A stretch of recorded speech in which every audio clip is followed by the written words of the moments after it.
ساری چیزیں انہیں عطا کیا.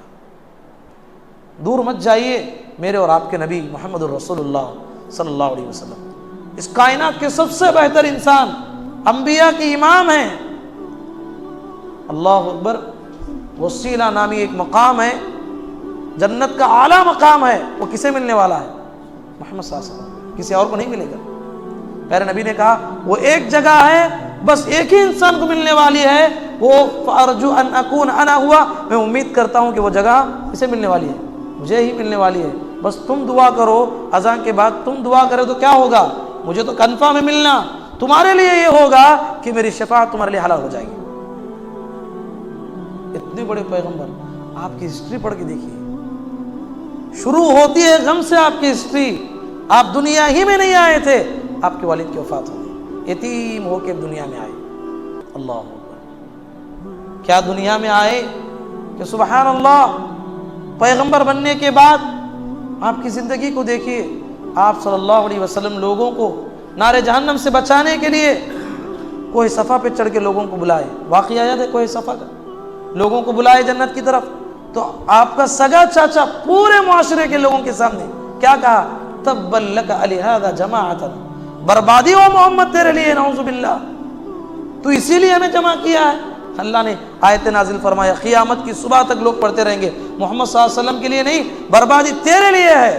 تبت یدا ابی لہب وتب ما اغنى عنه ماله وما کسب. آخر تک پڑھی. کتنی بڑی تکلیف ہوگی. جو انسان معاشرے میں جتنا بڑا ہوتا ہے وہ بات اس کے لیے اتنی بڑی ہے.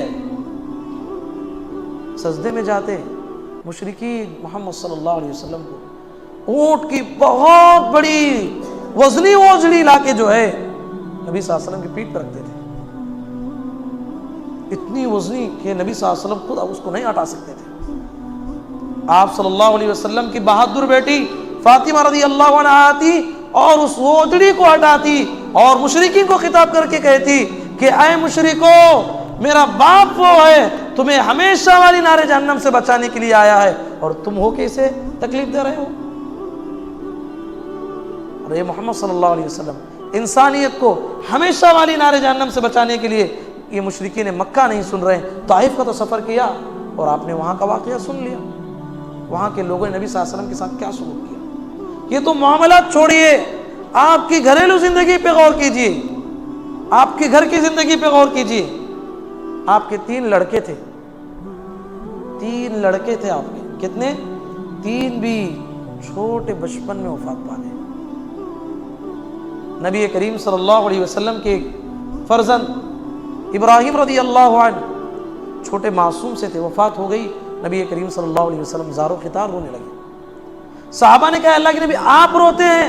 کہا کہ ہاں یہ رحم ہے، آنکھوں سے آنسو آ ہی چلے جاتا ہے.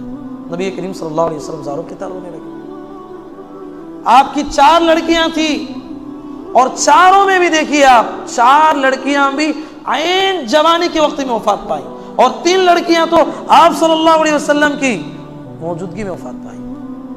ادھر نبی کریم صلی اللہ علیہ وسلم بدر سے جو ہے فتح یاب ہو کے مدینہ لوٹ رہے ہیں. ادھر عثمان غنی رضی اللہ عنہ آپ صلی اللہ علیہ وسلم کی ایک بیٹی کو جو ہے دفن کر کے جو ہے بقیع قبرستان سے لوٹ رہے ہیں.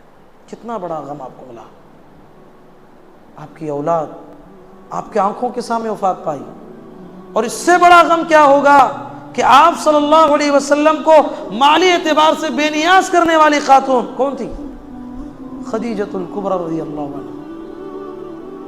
جب خدیجہ رضی اللہ عنہ آپ صلی اللہ علیہ وسلم کے ساتھ تھی تو آپ مالی اعتبار سے بے نیاز ہو گئے تھے، دین کا کام آزادی کے ساتھ کر رہے تھے. مکی دور ہی میں خدیجہ رضی اللہ عنہ کی وفات ہو گئی.